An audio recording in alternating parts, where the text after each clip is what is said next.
లైఫ్లో మనకి బోల్డైన ఎంజాయ్మెంట్స్ ఉన్నాయి, కావలసినంత ఎంటర్టైన్మెంట్ ఉంది. మనల్ని ప్రేమించే మనుషులు, మన కోసం బ్రతికే మన వాళ్ళు మనకు ఉన్నప్పుడు ఈ డ్రగ్స్ అవసరం అండి. Say no to drugs today. మీకు తెలిసిన వాళ్ళు ఎవరైనా డ్రగ్స్కి బానిసలైతే ఈరోజు ఈ టోల్ ఫ్రీ నెంబర్కి కాల్ చేయండి. వారు పూర్తిగా కోలుకునే విధంగా తెలంగాణ ప్రభుత్వం చర్యలు చేపడుతుంది. నమస్తే అండి, నేను మీ నిఖిల్ని.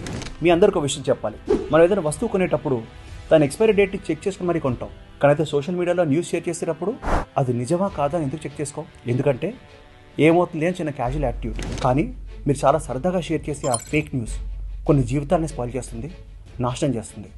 అందుకే మీరు ఒక న్యూస్ షేర్ చేసుకునే ముందు అది నిజమా కాదా అని ఒక్కసారి చెక్ చేసుకోండి. సోషల్ మీడియాని 10 మందికి ఉపయోగపడేలా వాడతాం, ఇబ్బంది పెట్టేలా కాదు. నమస్తే.